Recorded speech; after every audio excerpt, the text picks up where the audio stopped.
All right, welcome everybody. Is this on, Paul? I think it is. Welcome everyone to the 2025 Boyer Award lecture by Dr. Collin Borcik, who is a postdoc in my lab. I'm very pleased to introduce him, and I'll say more about Collin in a moment. I first want to just introduce this award and a little bit about Paul Boyer, although I'm sure most of you know, he's a Nobel-winning biochemist who spent some of his formative years here in Madison, working with renowned enzymologists within a short walk. I don't know exactly where his lab was. This building wasn't here, but it was probably within a few steps of where we're sitting today. He was an undergrad at BYU, earned his BS in biochemistry in 1939, and then married Lyda Wicker 5 days before moving to Madison in 1939. And remarkably, they were married for almost 80 years.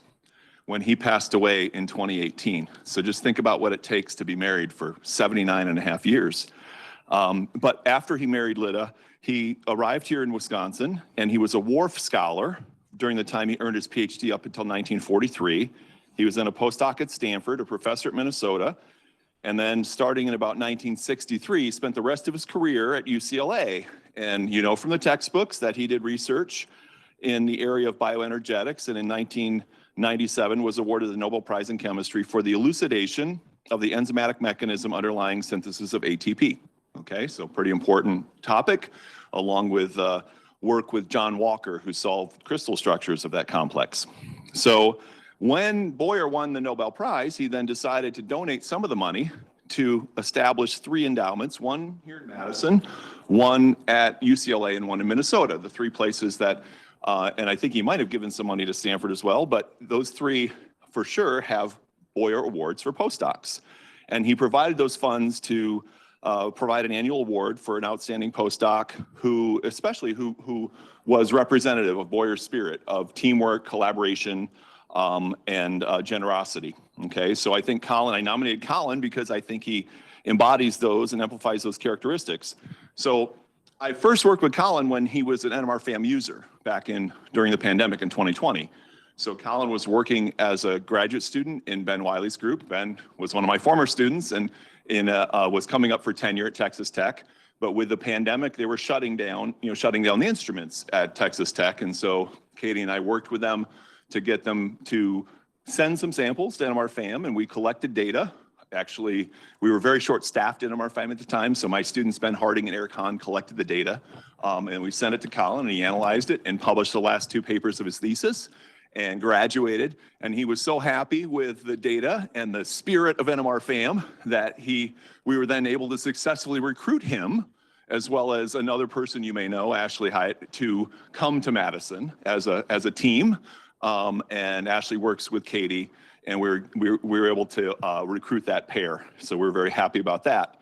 So then Collin, next page, sorry. Collin came then to Madison and proceeded to make a number of notable contributions to NMR FAM, okay? So I'm not gonna steal too much of his thunder, but I do wanna tell you that in addition to his own first author papers and inventions and other things that he's finishing up now, he did a great job in this tough period that we had in my group since I moved from Illinois and didn't really have a lot of students, and one of my postdocs ended up leaving. So Collin played a really critical role in driving a few key papers to completion. And he ended up being a 3rd author on a study with Paul Kotzbauer where we solved the structure of an alpha-synuclein fibril from Lewy body dementia patient tissue. That's in Nature Communications last year. And he also really helped pull together, reanalyze, and finish a paper that went to Nature in 2023 on our antifungal project with amphotericin B. So, in addition to his own work, Collin has consistently helped in supporting others in lab and training undergraduates, and in training people how to run the spectrometers, how to collect data, how to analyze data, how to write papers. And I think, and so he'll talk more about the tech dev and synuclein and new probes and optimization, automation software. But I want to just make, in closing, point out that, I've known a lot of graduate students over my career who have a lot of initiative, right? And hopefully you all have initiative. But you should also have an equal measure of what my colleague at the University of Illinois Chemistry, Ken Suslick, likes to call finishitive, okay? So that's the other side of the coin. You can always start a project, but it's equally important to be able to finish a project. And Collin is among the students I worked with in my career, one of the very best at pushing projects from 80 or 90% completion to 99.9% completion, and then even texting me on a daily basis until the manuscript is submitted to the journal, okay? So Collin has that finishyative, and I'm supposed to exhibit more of that myself. So what I'm gonna do is I'm gonna finish my introduction, hand it over to Collin, and I'm sure you're gonna enjoy his lecture about spin and twist, and let's congratulate Collin on a well-deserved award.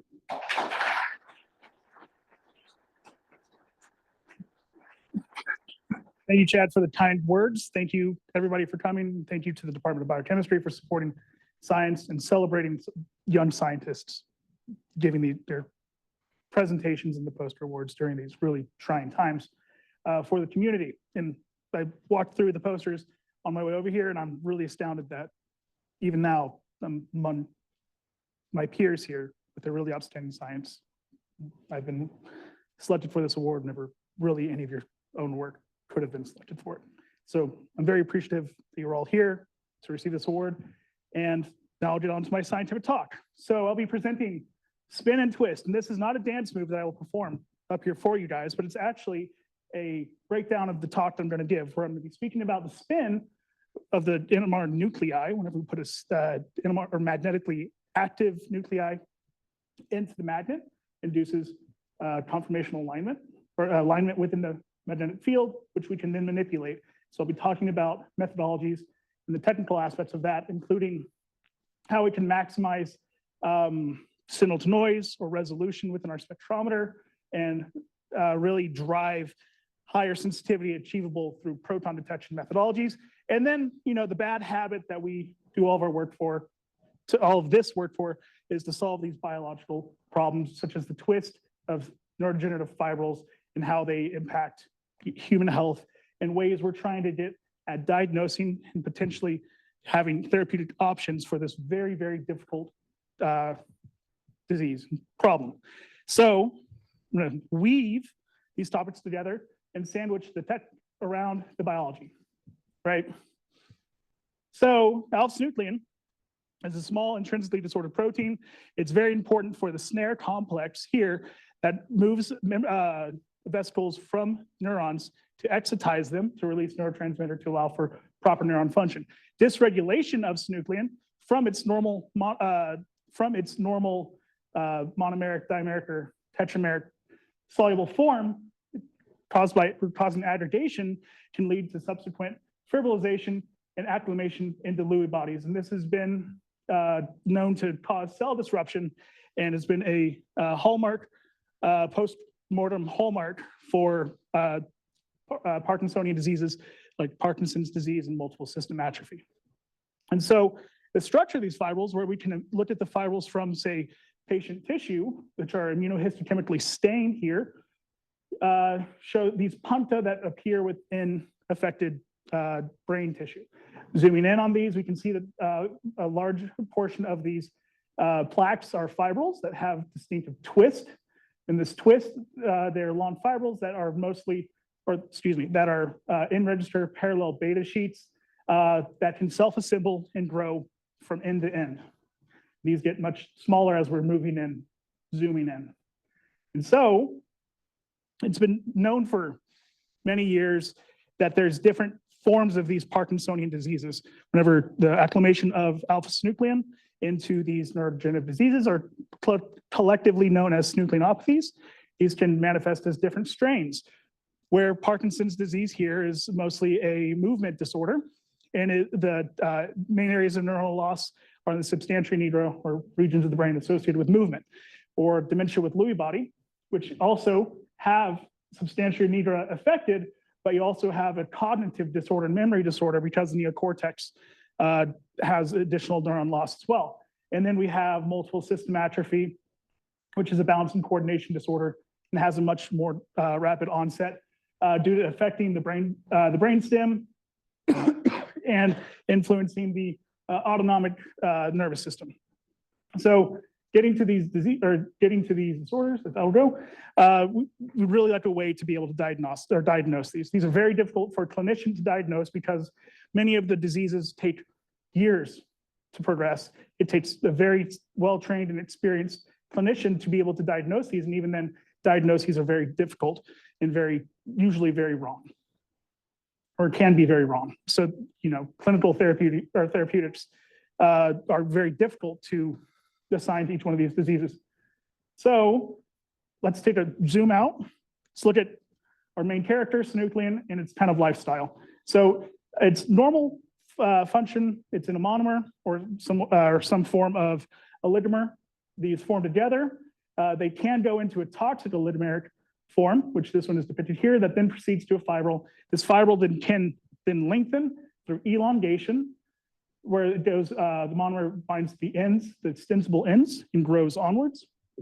Or it can cause secondary nucleation, where monomer attaches to the sides of the fibrils and start growing off of there, and then lead into more oligomers, which begins the cycle. And so it's not really known if it's the oligomer that's the toxic species or the fibril. There's a lot of evidence for both. It's probably both, to be honest.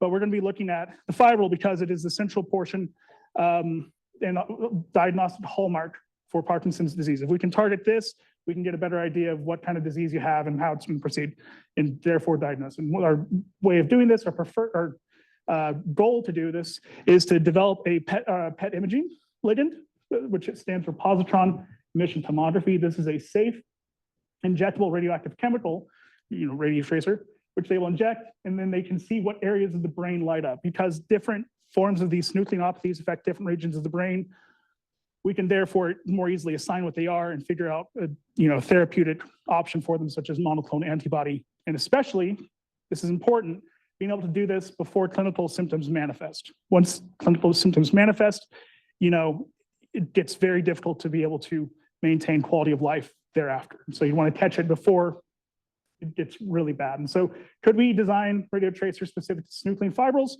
We want to know that it is synuclein fibrils that are present and not, say, A beta or tau fibrils. Synuclein fibrils are usually more correlated to disease than those other ones. We want a high specificity so we know exactly what we're dealing with. And then we have some candidates that we've been working on. These are from the labs of Bob Mack, James Peterson, and Paul Kotzbauer. These are M503, HY215, and EX6. These molecules can be labeled with C11, a radioisotope, or F18, which allows for these PET imaging scans to be taken. So we're going to be focusing in on EX6, which is just, the most developed ligand so far. So a little bit more about the structural biology of synuclein fibrils. This is a single monomeric layer of a fibril. So the fibril goes, very long up and down. We're looking right across it and how it forms. So it's going in and out of the screen here. And then since 2016, when the original 2N0A synuclein fibril structure was determined, there's been an explosion of more than 80 structures for the synuclein fibrils. And among these, or many of these, can be basically aligned nearly perfectly with this Greek key structure that is found within this in vitro fibril. So many of these start to line up whenever it comes to the narrative of what is happening with neurodegenerative fibrils, where we're seeing both the different strains that cause different clinical manifestations or disease phenotypes, but we're also seeing this polymorphism between the fibrils that are taking place, whereas this is the multiple system atrophy fibril, where the in vitro is able to have their conserved Greek key motif. And then we also have patient-derived fibrils where this Lewy fold is found. So there's quite a bit of evidence showing that it is the structure of these fibrils that are driving the disease phenotype. So we want to be able to target that specifically. So we have two approaches, because most of the structures, all of the structures for these fibrils have been determined with solid state NMR and or cryo-EM. We'd like to combine the two of the approaches, right? We have the chocolate and the peanut butter. They're better together.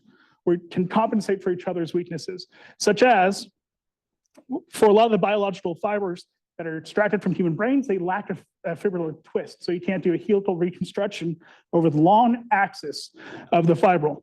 So it includes the possibility of cryo-EM structure determination. Whereas for solid state NMR, we require quite a large amount of the actual fibril to be able to do these structure calculations. This is difficult to do. So having a methodology and a protocol that can combine the best of both worlds to compensate for each other's weaknesses stands to be a very powerful technique. And so we've done this. It makes quite a bit of sense, to take your samples, make them for NMR, allow them to produce an isotopically labeled monomer, allow them to fibrilize for approximately 3 weeks under shaking conditions and incubate them, and then split the fibrils in half, add ligand to half of them, allow them to incubate additionally to elicit some form of response, and then separate these out for their structural techniques. And so we did just this. We validate the samples by TEM, and we can see very beautiful long fibrils that have some characteristics that are very interesting to us. Notably, they have twist, where this asterisk, the star is, where the fibrils are twisting. So we have a very good fibril sample for EM structure calculations. The ligand bound one additionally has this twist. Looks about the same. And we also see at this arrow that there are 2 protofilaments that are interacting together, right? Notably, for the EX6 bound, we can see a little bit of a darker outline along it. We contribute this to the drug binding to the protein, and then the drug itself taking up the stain, causing this darker outside of it. But under cryo conditions, we can see that these fibrils are essentially indistinguishable, right? Where we have the long fibrils, again, beautiful twist. We have quite a bit of them. Zooming in, we can also see the twist and the protofilament interface. This is fantastic. We can check to make sure that the fibrils morphologies have not changed upon addition of EX6. We can see that whenever we take the fibril width or the diameter of each one of these fibrils many times, we can get, put it into histogram, fit that histogram to a normal distribution and see that they're all about the same, right? There's not some substantial change to the fibril morphology upon this, so a little bit more quantitative. And so we're gonna focus in for right now onto the control sample and really get our technique down for this. Oh, and I don't know if I said, this is in collaboration with the Rienstra Lab with Juan and Josh. So doing so in collaboration with Juan of the Rienstra Lab, he was able to get the structure or create a density model for the APO form. He was able to refine it down to 2.0 angstroms, displayed, pseudo screw, 2-1 screw symmetry. So that means basically within this fist bump of a fibril protofilament interface, you have these fibrils come together and they're slightly offset from each other, where the knuckles are effectively interdigitating between each other. It has canonical rise and twist values for these fibrils, and so everything looks great here. Now, to quantify this through NMR, of course, these were triply labeled between C13 and 15 and deuterated to allow us to do proton detect methodologies.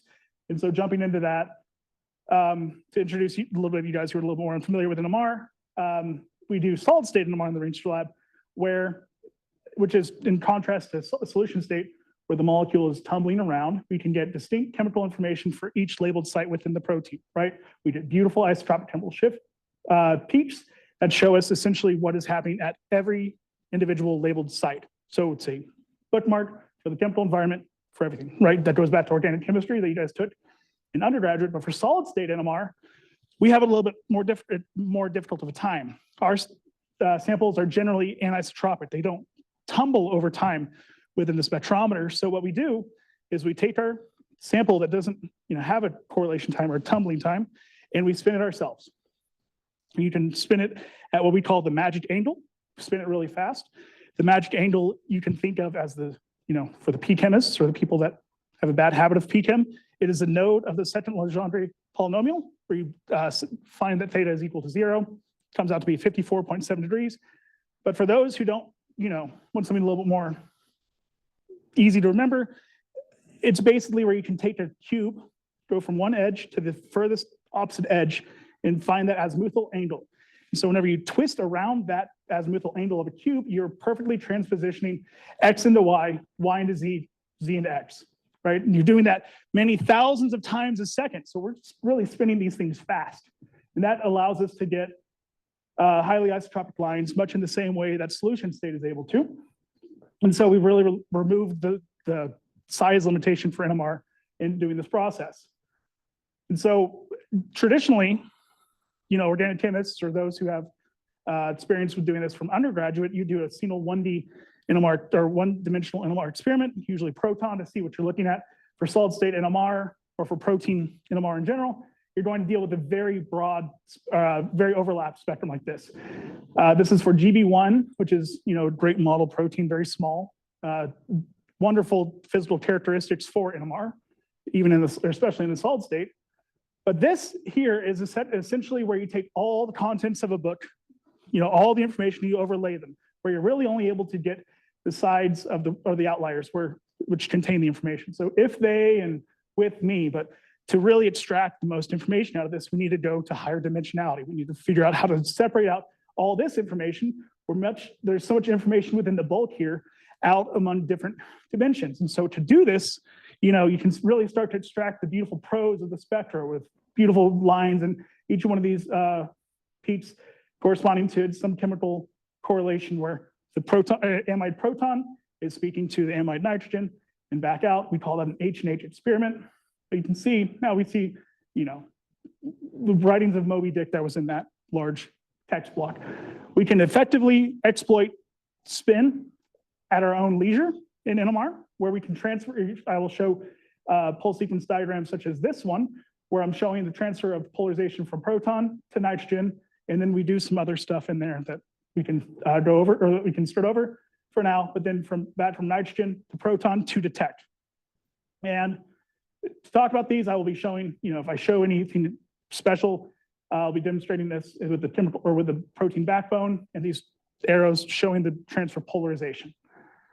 Okay, so it's routine to perform these in 2 or 3 or even 4 dimensions, where each dimension is where we encode information from one nuclei and transfer it to another one and then read out that information. It's a very powerful technique. And so looking at the NMR spectra of our protofilament, or of our 2 protofilament fibril, it looks beautiful. This is amazing. We're at 750 megahertz and spinning at 35,714 kilohertz. So it's every second, 35,000 or 36,000 times per second. And we have beautifully resolved line shapes, or lines, peaks, if you will, right? Where we can really start to assign each one of these. And we've assigned using NMR, the full, or most of the fibril core. This spectra here is just showing the transfer from the C alpha to the nitrogen. But the keen-eyed among you should see that I have denoted 2 separate states, state A and state B. This is not an artifact of the sample, but of the assignments, but going through the assignments correctly, you can see that there's actually 2 separate states that correspond to some portions of this protein, namely these ones here, but not the other ones outside of it. Now, this is very confusing. We started to have questions like, are we seeing 2 separate fibrils that are, the same tube at the same time? We can look at these. We can measure the chemical shift of each peak, which is just where is that peak in this X, Y, Z, X, Y, and then proton dimension Z space. We plug that into a program named Talos from the NIH, the Adbax's group, and we can extract from there the dihedral angles. And this is a nice quantitative technique. We can see that the chemical shifts that are indicative of changes to structure, the C alpha carbonyl, or the most indicative, the C alpha, the carbonyl, and the proton chemical shifts do not change very much between the different samples, whereas the nitrogen chemical shifts change the most. That is basically the biggest changes taking place along the Y dimension here. Now, NMR spectroscopists, we see that and we start thinking, well, that just means that nitrogen having a lone pair is the most susceptible to changes to the electronic structure, such as some type of salt interacting differently between site here, the A85 there, and say the A85, oh, didn't label that one, right there. So something's going on. We can then extract from those chemical shifts the dihedral angles and overlay them with the cryo-EM model. We can see that they basically overlay perfectly within themselves, state A and state B, and also onto the EM model. We can take the model and start to measure the Q score, the quality score of how well the individual threaded peptide fits within the model. And we can see and compare that to the random coil index, which is also extracted from the NMR chemical shifts, and see that they overlay and correlate quite beautifully. So it's not structured. The structure is not changing between these different sets of peaks. And so Chad and I and Liz and Juan and Josh have been scratching our heads, and we've come to, try to propose some models that can explain this data. So we have 3 sets of models.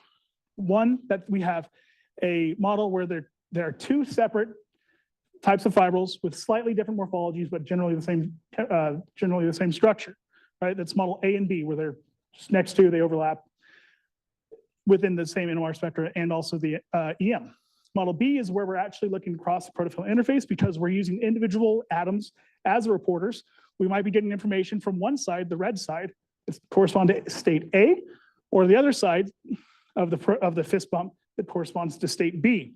Or we have model C, which is we have this distribution of the different states between them, that it's not just within the protofilament interface that they're different, but also within individual layers, where the layer on top of one monomer is different, slightly different than another one. So we need to resolve this. To do this, we realized that we didn't have the technology available to really push this, to really understand and dissect what is happening. So to do that, Chad and I agreed that we needed more rapid experimental setup. We don't have to take a full day to set up each experiment. And then we need to figure out how to maximize signal to noise, in particular, the proton detection, or proton detected signal to noise. And so working with Barry, programmer in NMR fam, we developed this program named Opto. Opto is a program that interfaces with the computer, the spectrometer operating computer. It can send commands and evaluate scores of spectra, and then make different changes to the pulse sequences that we're using to manipulate spin and transfer spin between nuclei. To show you kind of how we've done this in the past, or how the historical way to do this, one can consider parameter space as an n-dimensional optimization surface, where more red is better and blue is more worse. And one would start at some arbitrary condition, an array across a single parameter, and then pick the best parameter there, an array across another parameter, and so on and so forth until they're themselves satisfied that they've arrived at an optimal position, right? Or you can do a grid search where you're looking at many of these different peaks, or looking at several different dimensions at one time, usually 2, and probing each one of these to see what's the best. So neither of these conditions, especially in an asymmetric parameter space, necessarily give you the most optimal condition. And this one takes a lot of operator input, a lot of operator thought. This one takes too much time, and it is not very efficient as the dimensionality goes higher for each one of these. So we designed Opto to basically be a simplexer to measure this parameter space gradient, calculate the difference in the gradient surface, move up the gradient surface to optimize the parameter, and arrive at a global best through different motions, through different movements of the set parameters, such as the expansion, contraction, reflection, and so on, to crawl across parameter space. And this scales exceptionally well with higher dimensionality parameters. And to do this, to demonstrate this, Chad and I, we said, okay, let's have a case study where we have this what we call an H&H experiment, H to N to H experiment, where we're moving polarization from nitrogen or proton to nitrogen and nitrogen to proton, right? Each one of these different blocks or cross polarization blocks has different variables or parameters that we can optimize, such as changing the amplitude, the power of the RF that we're putting on during this portion of the time, a ramp where we can change, if we're going from high power to low power or low power to high power over the course of this experiment, and then the beta parameter, which is the aggressiveness. If we're going very quickly from low power to high power, or very gradually from low to high, and then of course how long we're going to apply that period for. And so to show some of this data and what the actual optimization looks like, we started effectively 0. And as we allowed separate passes to go on, where we're incrementing, say, the first one's changing the amplitude, the second one's changing the amplitude and the positive value, the delta value, and then the beta value as we go up in different passes. So 1 variable, 2 variables, 3 variables, we can extract more and more signal each time. In blue, we're showing that we're not just having the front one optimized, but also the back one. You can see automatically, or not automatically, but immediately, a jump in the signal to noise. And then we allow them to be optimized together up to 10 variables at a time. And we can see this great increase here. And so it should be noted that this was scaled relatively to what trained spectroscopists could do in about a full day, 6-7 hours of optimization sitting there. So we did better than a human operator. Whereas if we were to apply this, so you go down to a spectrometer, you put a sample in, you hit go. On opto, you can extract another 26%. So this is what we would call a typical use case. And a 26% increase in sensitivity allows to get the same signal to noise to the experiment to be about 1.6 times faster, right? We can acquire the same signal to noise, in about, almost twice as fast for 20 minutes of optimization time. So what's the takeaway for this? Takeaway is that if you were to walk into NMR FAM and use opto, this is what Chad can do in a full workday. This is what anybody can do in about 2 hours. So great time savings, right? So whenever we were designing opto, we also,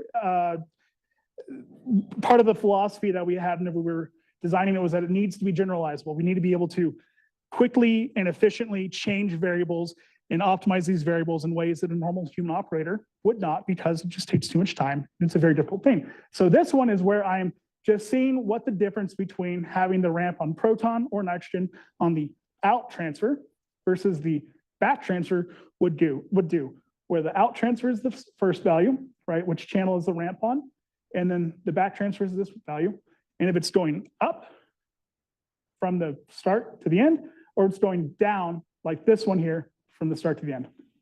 And we can see off the bat that whenever we have the pulse sequence with the ramps shown as this one here, with it going down on proton, and going up on proton on the back, we can get a normalized value of, say, 1 and measure everything relative to that, which becomes incredibly important whenever we're doing, say, very high dimensionality experiments for structural determination, such as this 4-dimensional long-range correlation experiment, where you can see that these cross-polarization steps are, here. So we have different variables that correspond to the out, which are in red, and the back, which are in blue. And it should be noted, the default for the most popular software for optimizing or for spectrometer use, Topspin, its default that it cannot be changed is approximately 1/3 of our maximal value, right? So that means using the industry standard, you're getting about 10% of the sensitivity or the signal intensity that you would otherwise expect if you were to do this 4D experiment, which means that opto is enabling approximately 10 times better data to be extracted. So what do we learn from opto? We have a new method that allows us to rapidly optimize the spectrometer, better than Chad. Sorry, Chad. It's generalizable to arbitrary pulse sequences. It's very user-friendly.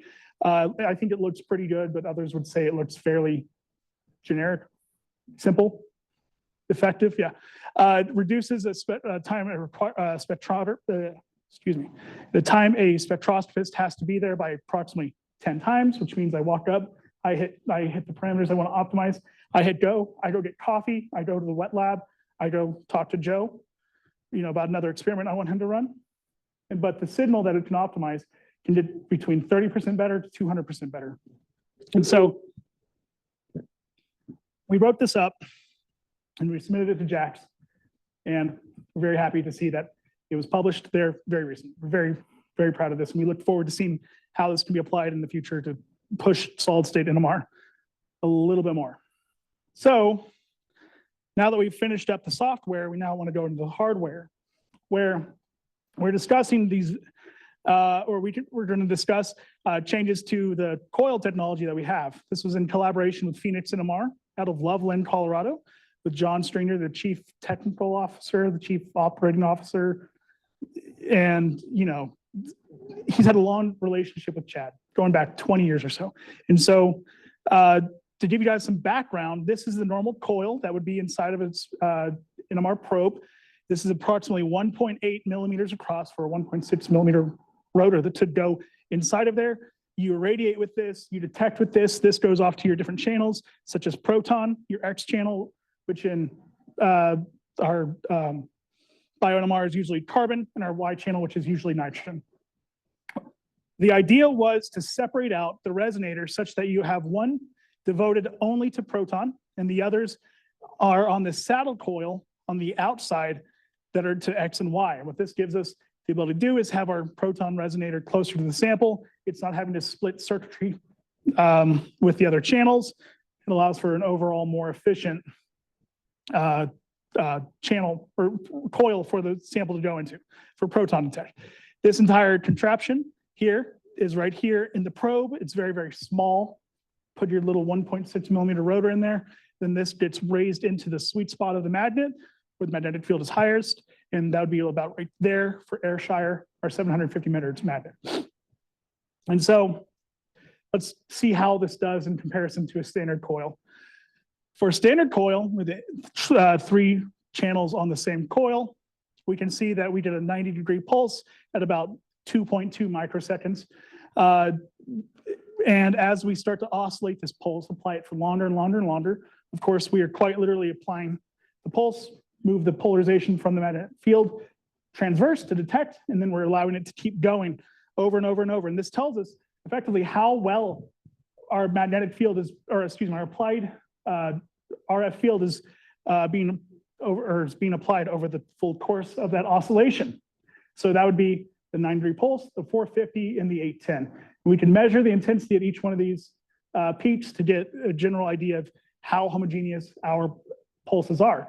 With our cross-coil design here, we can see that we, not just that our 9-degree pulse is approximately 30% more efficient, but that we have a much better B1 homogeneity. So this is like, fantastic. We check the signal to noise whenever we look at a standard compound called TKS.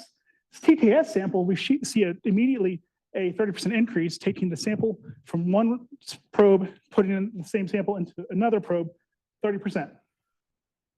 That's huge. But whenever we apply this to a 2-dimensional experiment, we're moving the polarization from proton to nitrogen back to proton to generate this H&H experiment.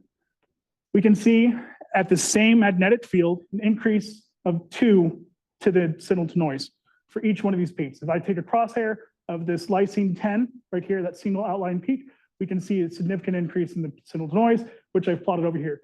Whenever we take that coil, we put it onto a new probe, put that into our 750 and acquire the data and compare the data between 750 megahertz to 600 megahertz, we can see that we have approximately 1.5 increase, whereas theory would push that, or would make us think we'd expect at most a 1.48 increase. This is where we take the magnetic field, the ratio of magnetic fields to the 7/4 power to approximate the relative increase just due to magnetic field. And so this additional increase in sensitivity is probably due to the efficiency of the circuitry being slightly better at 750, slightly more matched.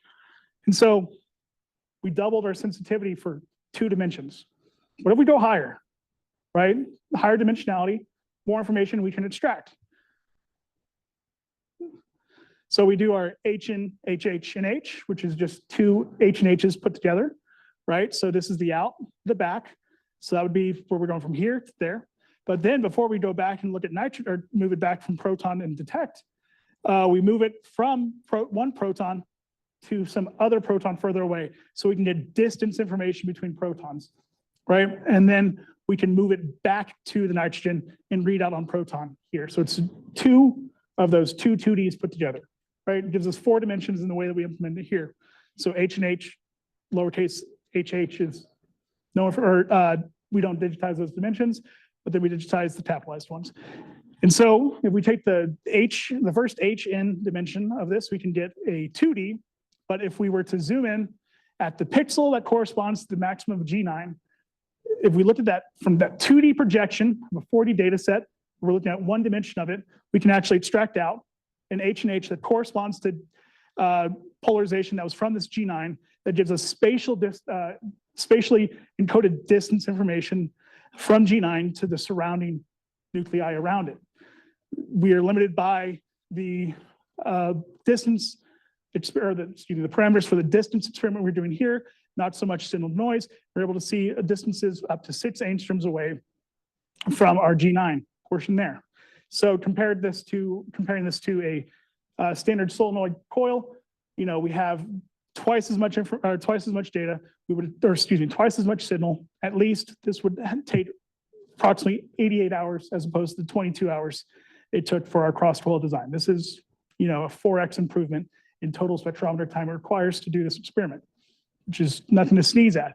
We can apply this now to our alpha-synuclein fibril and do the same thing, or for the 4D, the 2D dimension from the 4D data set, we can look at the crosshairs that correspond to E57 and I88, where E57 is in blue and I88 is in red. And we can extract this distance information and we can see some, beautiful peeps. And then we can, in silico, where I worked with Owen Warmoth here in silico, this is a photo of him in Faro, where we can start to take all these multiple gigabytes worth of information from the 4-dimensional spectra and automate a way to extract the distance restraints from this 4-dimensional experiment and plot them onto the EM structure to see what's satisfied, what isn't. Out of the 4-dimensional data set that we can get many different restraints per residue, up to several dozen to several hundred per residue. And we can see that approximately 97% of these off the bat agree with cryo-EM. So we're looking at approximately 2,000 bona fide restraints comparing our solid state NMR to cryo-EM. So this is really exciting to see that we're in strict agreement between cryo-EM and NMR. 97% is pretty good, yeah? Pretty happy with that. And so now we can go back and really start to look at our model and see and make comparisons and figure out what's actually going on with it, right? Look at the same model. We can see that for E57, which is right at the interface between the two, we have a H50 that corresponds to the B state, and then others that correspond to the A state.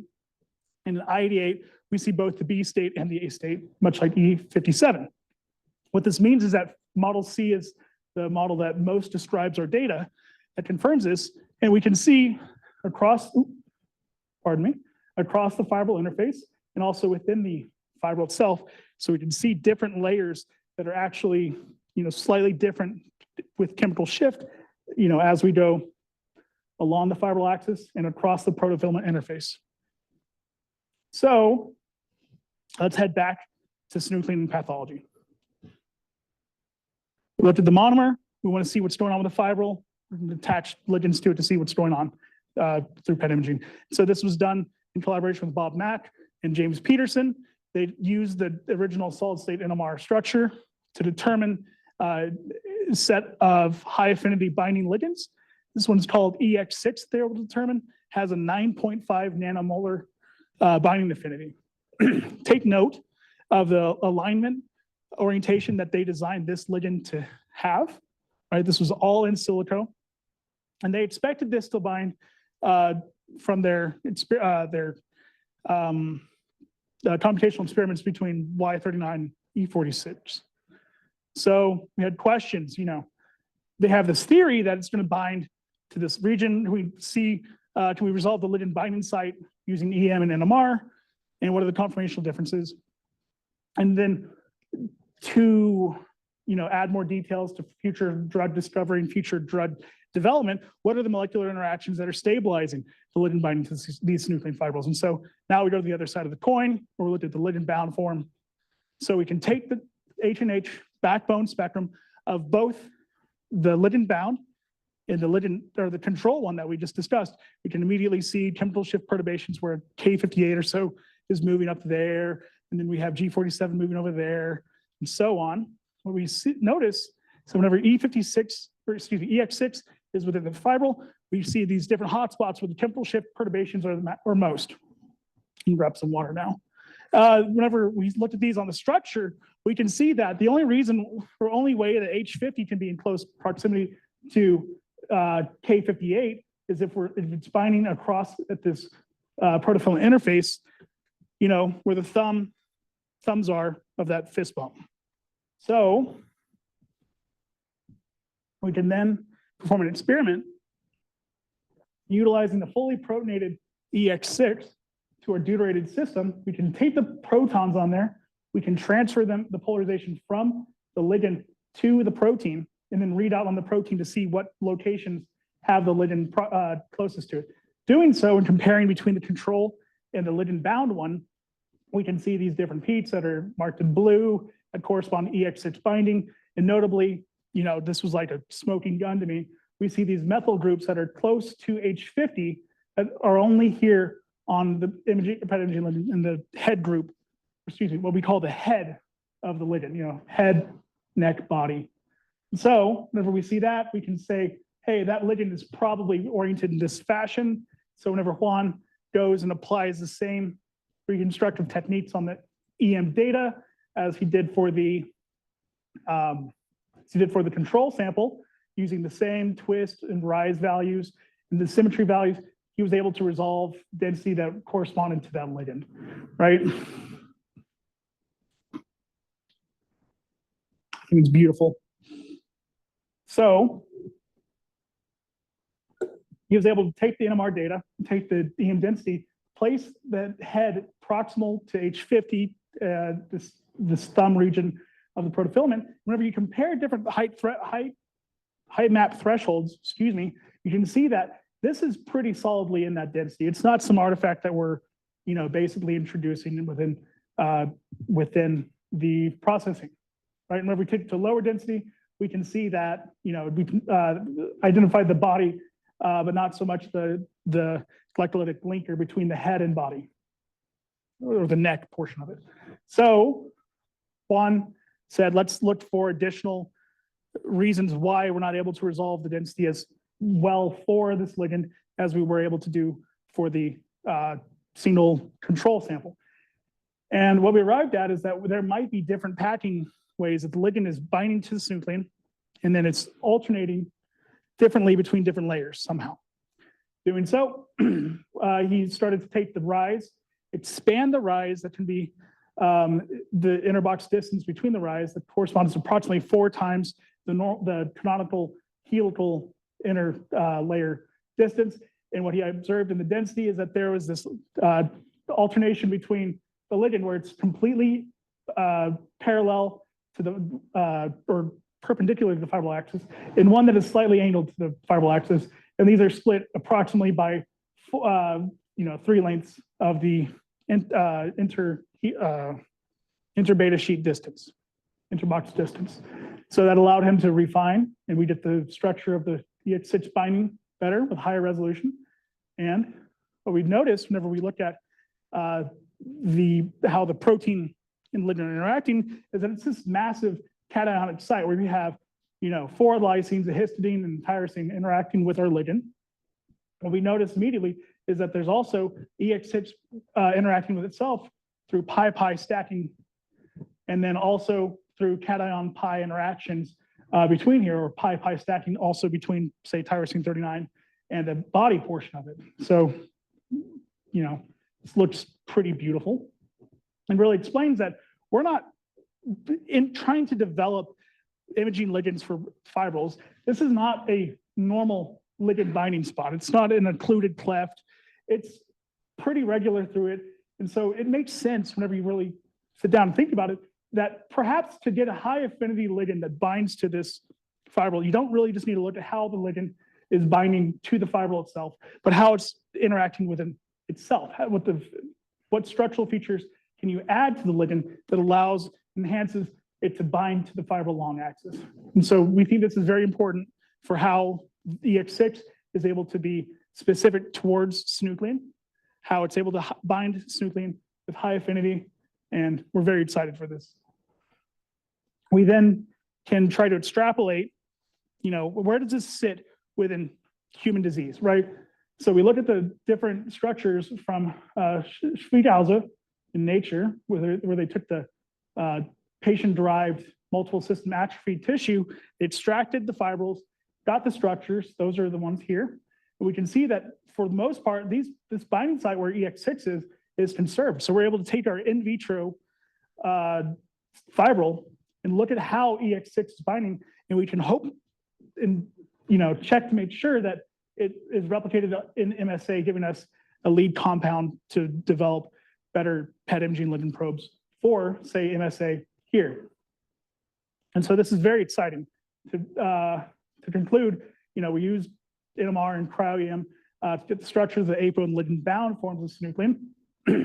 This to show that they have basically identical folds. We were then able to see that they're positioned perpendicular to the fibril axis. They weren't how we thought they would be, which is going to be one ligand to multiple layers of the beta sheet. And then whenever we found a precise atomistic understanding of how this is actually binding with the dimethyl head group binding to the histidine 50, whereas the F19 probe is facing outwards away into the solvent region. And then we have, an interesting idea of how this alternating ligand conformation is perhaps able to stabilize the interaction between not just the fibril, but within themselves to allow for this highly specific and high affinity binding site. And so to go even further out, to conclude, I hope to convince you guys of the impact and outlook from our work, where we show this protocol for parallel solid state NMR and EM studies. It can be a powerful technique and a powerful approach to really dive deep into these very difficult problems, such as Parkinson's disease, potentially Alzheimer's and others. Opto, makes solid state NMR, a lot of times we can now get data faster than anybody can analyze it. It's a great problem to have. It's a frustrating problem to have, I assume, for the advisors. But it's exciting because it's higher sensitivity, higher quality, and I didn't show this, but there's additional higher resolution ways we can leverage it to get higher resolution. We have a new probe technology that allows us to get higher proton detection sensitivity. This is extremely exciting, especially with the availability of the higher magnetic fields that we have at NMR FAM. We show this at 750, but our data shows that it should be even more exciting when we go up to the 1.1 gigahertz with faster spinning technologies that we have in collaboration with Phoenix NMR, and we're very excited for that. And then the ligand binding of EX6 to this, in vitro form. I think that this is kind of a stepping off point. Looking forward, I think that this is not just for PET imaging. PET imaging is a very direct way to take this technology to look at how it's influencing or how we can use it for early diagnostic. But perhaps this could be a warhead that binds to synuclein for PROTAC systems to attack and potentially degrade these fibrils, alleviate as a therapeutic option. It's very, very, very interesting that we have this specific high affinity ligand now. So, and most amazing thing is, as with all of you, we're here at NMR, NMR FAM is here at UW-Madison, along with the Cryo-EM Center. And this is potentially the best spot in the entire world to be able to do these studies. We have taken the samples that I made downstairs on the first floor, handed them up to Juan on the fourth floor. And now we both diverge and go into our different world-class facilities, and we're able to really do this exciting science.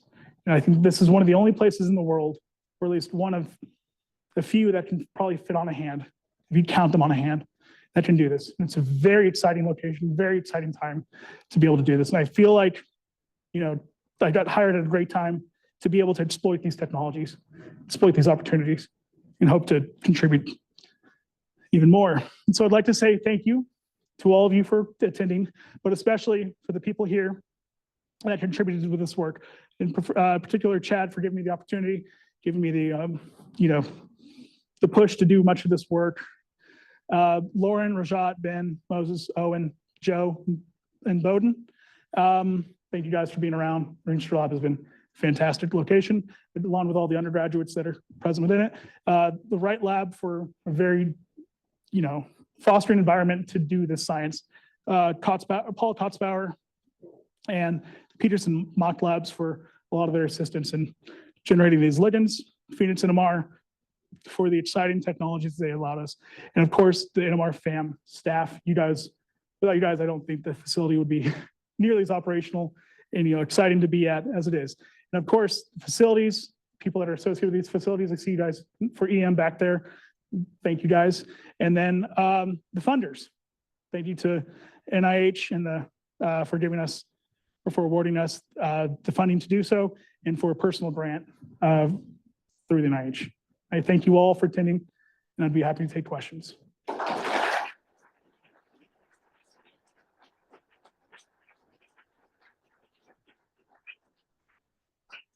All right, while you guys think of questions, I have two brief comments. First of all, when I reviewed the final version of the slides this morning, I was equally confused by the Moby Dick quotes.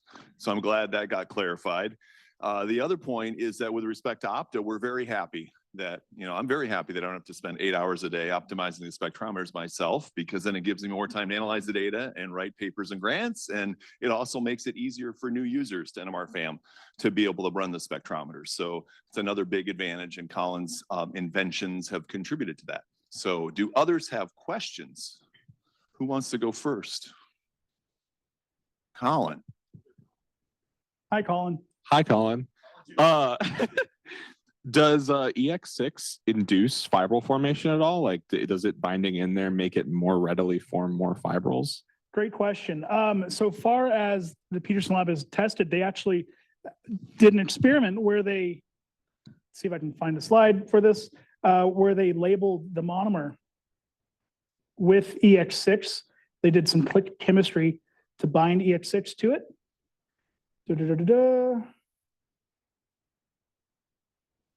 Or an EX6 type molecule. If I can find the slide, that doesn't matter. But then they allowed it to fibrilize. They tested this with thioflavin T, and they did this with some fluorescent probes on the monomeric form of synuclein, and they saw that there was no difference between EX6 binding and with or without. Right? There's no inhibition of fibril formation. There's no perturbation to fibril formation. There's no disaggregation. So it was just kind of this inert small molecule that's binding. It would make sense though, if you're making this large fibril with this binding site that is effectively the entire length of it, that would facilitate additional, layering, elongation on there. But as far as their data was showing, EX6 does not do that. It's a great result, I think. If you think about it mechanistically, if you're looking for a diagnostic, you want it to bind on the edge. If you're looking to inhibit fibril formation, you want it to bind at the end, right? And so it might have a different mode of binding, which is why it's useful to understand structurally what's going on. Other questions, Brian?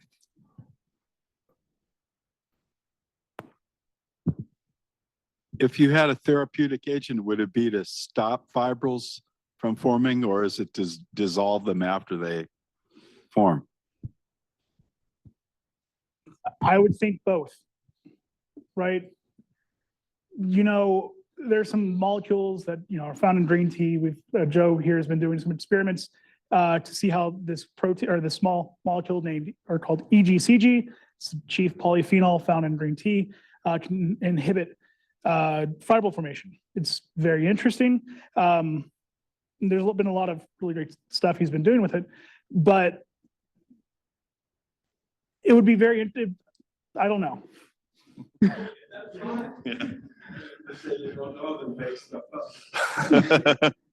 Well, and also that's plug been, his work in there. yeah, it's been the subject of some really big clinical trials, and it's still unknown for all neurodegenerative diseases. So yeah, was there a question over here? Great talk. So I just had a question about, I'm not sure if you mentioned it, about why there was that pattern of that aromatic ring going like this versus like this each step up. Why there's this pattern? So when EX6 is binding or is bound, what is happening is the head of it is interacting with lysine 45 and lysine 58 of the opposing, hand, opposing fist bump. So this is coordinating to the center of the dimethyl ring whenever it's in the turn state, and then whenever it's in the flat state. When it's in the turn state, this is the aromatic groups are overlapping. We think that causes this stabilization there. So it's basically every other one will tilt, interact, and allow for the top one above it to then interact with it, and so on, basically in a crystalline form. Oh, there you are. Lost you for a moment. And so over here, we're seeing more or less the same thing, where now that they're tilted, they can interact between the top molecule and the bottom molecule, also facilitating this large aromatic interaction between the body of the small molecule. Thank you.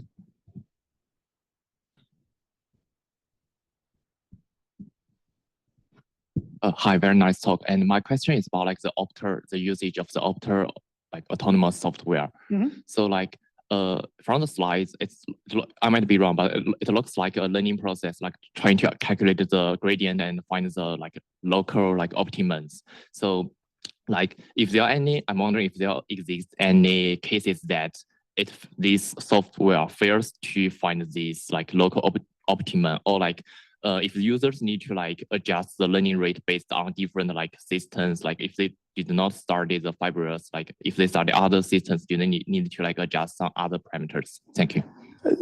Fantastic question. So,